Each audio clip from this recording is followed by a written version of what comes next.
என்ன ஆனாலும் சரி நான் உங்க ஹஸ்பண்டை பார்க்கணும். நான் தான் சொல்றேன்ல, அவர் போய் 4-5 நாள் ஆகுது.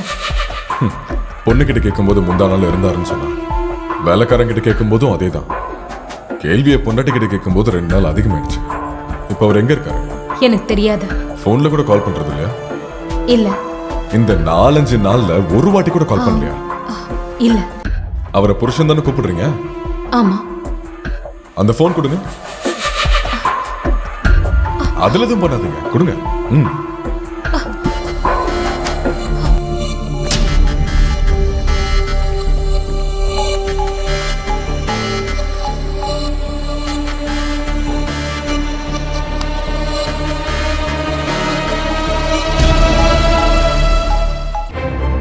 கடைசி 4 நாளா அவரும் இங்க கால் பண்ணல, நீங்களும் அவருக்கு கால் பண்ணல, அப்படிதானே? சொல்லுங்க சொல்லுங்க.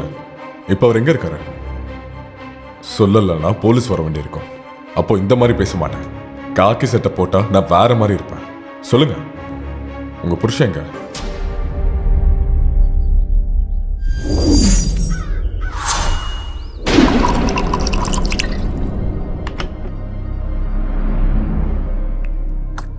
ஓவரா குடிக்கிற, போது நிறுத்து. இது இல்லைன்னா டென்ஷன் ஏறி நான் செத்து போயிடுவேன். கண்ணை மூடினா போலீஸ் தான் முன்ன நிற்குது. எவ்வளவு நாள் தலைமறைவாகவே வாழறது? நான் வக்கீலுக்கு கால் பண்ணி எல்லாத்தையும் சொல்லியிருக்கேன்.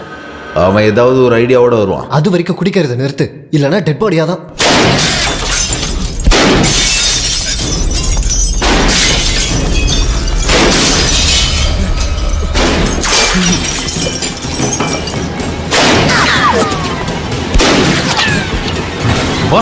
வா வா வா வா வா வா.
வேணாம்.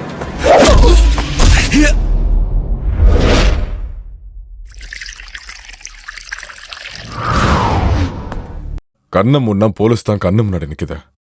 இவ்வளோ நாள் எப்படி தலைமறைவாகவே வாழ்றது? கண்ணை முன்னா போலீஸ் வர அளவுக்கு நீ என்ன பண்ண? எதுக்கு தலைமறைவா வாழணும்? அது வரைக்கும் பொறுமையாரு, இல்லைன்னா அடுத்த டெட் பாடி நீ தான். அடுத்த டெட் பாடி இவர்னா அப்ப முதல் டெட் பாடி யாரு? சொல்லு. உங்களோட கூட்டத்துல 4வது ஆள் நாராயணன். நாராயணன் எங்க? தெரியாது. 3 நாளா அவரை காணோன்னு அவங்க பொண்டாட்டி போலீஸ்காரங்க கிட்ட கம்ப்ளைண்ட் பண்ணிருக்காங்க. அவர் வீட்டுல இருந்து போகும்போது அவர் கூட நீங்க இருந்தீங்கன்னு கம்ப்ளைண்ட்ல மென்ஷன் பண்ணிருக்காங்க. என்னடா திமுற பாக்குற?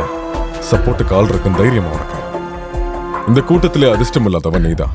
நீ மட்டும் இல்ல, உன் பொண்டாட்டியும் பொண்ணு.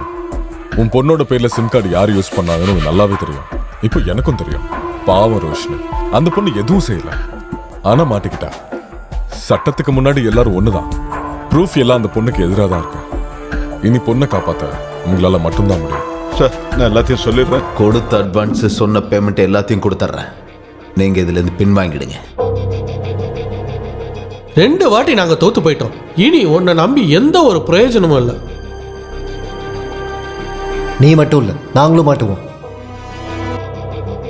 பெருமாளுங்கிற ஆஃபீஸர் தான் இதை விசாரிக்கிறது. அந்த ஆள் பேர்ல எனக்கு பெரிய மரியாதைலாம் இல்லை. இருந்தாலும் சொல்றேன், அந்த ஆள் இருக்கிற வரைக்கும் எதுவும் நடக்காது. நடக்காது. நீ கொல்ல மாட்ட, கொல்லவும் வேணாம். உன்னை கூப்பிட்டு உனக்கு இந்த வேலையை கொடுத்தது நாங்க தான். இனி இந்த வேலைக்கு நீ தேவையில்லைன்னு நாங்க முடிவு பண்ணிட்டோம். வேணும்னா நீங்க போங்க. இல்லைன்னா என்ன பண்ணுவ? கொல்லுவேன்னு சொல்லிட்டு ஊருக்குள்ளே சுத்திக்கிட்டு இருக்க. இது வரைக்கும் ஒரு கொசுவையாவது கொண்டு இருக்கியா சொல்லு. சே,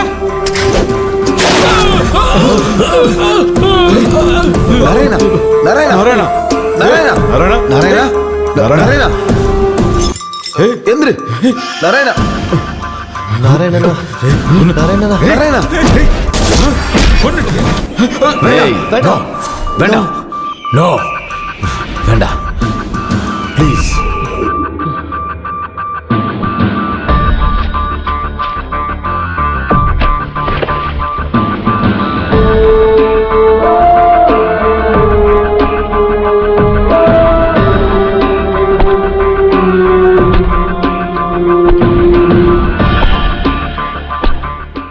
வேற வழி எங்களுக்கு தெரியல. நாங்க 3 பேரும் சேர்ந்து நாராயணனை புதைச்சிட்டோம். அந்த கில்லருக்கு எவ்வளவு கொடுக்குறேன்னு பேசுனீங்க? சொல்லுங்க. 3 கோடி. இது வரைக்கும் எவ்வளவு கொடுத்துருக்கீங்க? 1.5 கோடி. எப்படி ரெடி பண்ணீங்க? நானும் நாராயணனும் பாதியா கொடுத்தோம். அப்படி என்ன அவசியம்? சிஎம் கொல்றதுக்கான காரணம் என்னன்னு சொல்லு. ஒன்றும் இல்லை, நிறைய காரணம் இருக்கு. உன்கிட்ட கேட்டனா? கேட்கும் போது கேட்கிற கேள்விக்கு கரெக்டான பதில சொன்னா மட்டும் போதும். நீ சொல்லு. பரவியத்துக்கு தண்ணியில இருந்தே சிஎம் எங்களுக்கு ரொம்ப கஷ்டம் கொடுத்தாரு. சிஎம் என்ன கட்டி போட்டு அடிச்சாரா என்ன? அவர் எங்களை பார்க்கும்போதே வெறுப்பா தான் பார்த்தாரு. அவர் பொறுப்பிலே தலைவர் தான், ஆனா பிசினஸ் விஷயத்துல உன்கிட்ட கேட்கவே இல்லை. கேட்கும் போது மட்டும் பதில் சொன்னா போதும் தானே சொன்ன. அவருடைய ஒவ்வொரு பாலிசியும் எங்களுக்கு பல கோடி ரூபாய் நஷ்டங்களை ஏற்படுத்திச்சு. 100% நியாயமா யாராலையும் பிசினஸ் பண்ண முடியாது சார். பின்ன நீ நினைக்கிற மாதிரி பிசினஸ் பண்ற இடமா இது? உண்மையாவே ரொம்ப கஷ்டப்படுத்திட்டாரு சார். புதுசா சிஎம் வந்தா அந்த கட்சி சப்போர்ட் பண்றேன்னு உங்கள்கிட்ட சொன்னாங்களா? எங்க அப்படி யாரும் இது வரைக்கும் சொல்லல சார். அப்படி நாங்க யாரையும் எதிர்பார்க்கவும் இல்லை. எதிர்பாராம இருக்கிறதுனால தான் உன் முகத்துல இப்படி ஒரு திமிரு தெரியுதா? நீ சொல்றது மட்டும்தான் காரணமா, வேற எதுவும் இல்லையா? பப்ளிக் மீட்டிங்ல அவர் எங்களை டேய், முன்னாடி வா, சொல்றா. பப்ளிக் மீட்டிங்ல அவர் எங்களை ரொம்ப கேவலப்படுத்திட்டாரு. இவனை அறிவில்லாதவன், முட்டாள்னெல்லாம் சொல்லிட்டாரு. அந்த நிமிஷம் எனக்கு தோணுச்சு அவர் சாகணும்னு. ஆன நஷ்டத்தை திரும்ப எப்படியும் எடுத்துடலாம். ஆனா ஒரு வார்த்தையால் ஏற்படுத்தின காயங்களை அவர் எங்கெங்கெல்லாம் உன்னை காயப்படுத்தினார்னு காட்டு, நான் கொஞ்சம் பாக்குறேன். கில்லர் உங்களுக்கு யார் இன்ட்ரோ கொடுத்தா? சொல்றா. சார், பிரேம்ஜித் புட்டானி. பிரேம்ஜித் புட்டானியா? அவன் யாரா? பட்டாணி பூட்டானி ஒரு பிசினஸ்மேன் சார். கில்லரோட பேர் என்ன? அது தெரியாது சார். அவன் எந்த ஊர்னு சொல்லு. தெரியல சார். அவன் என்ன லாங்குவேஜ்னு சொல்றா? எங்க கிட்ட தமிழ்ல தான் பேசுவான், நிறைய மொழியில அவன் பேசுவான். இதுல வேற யாரும் சம்மந்தப்பட்டிருக்கா? யாரும் இல்லை சார். அரசியல்வாதிங்க இல்லையா? இல்லை சார், யாரும் இல்லை. என்கிட்டயே போய் சொல்றியா? சத்தியமா தான் சார் சொல்றோம், வேற யாரும் இல்லை. அப்ப பூட்டானி எங்க இருக்கான்? தெரியாது சார். நாராயணன் என்ன கொன்னதுக்கு அப்புறம் பேக் எடுத்துட்டு கிளம்புனா உன்கிட்ட கேட்டதுக்கு மட்டும் நீ பதில் சொன்னா நான் போதும்னு சொன்னேன். உன்கிட்ட கேட்கல, இவங்கள்ட்ட தானே கேட்டேன். அவன் ஊரை விட்டு போயிருப்பான் சார். அப்படி போகிறதுக்கு என்ன இப்ப காரணம்? அவருக்கு ஹெல்ப்பும் சப்போர்ட்டும் நாங்கள் தான் கொடுத்துக்கிட்டு இருந்தோம்.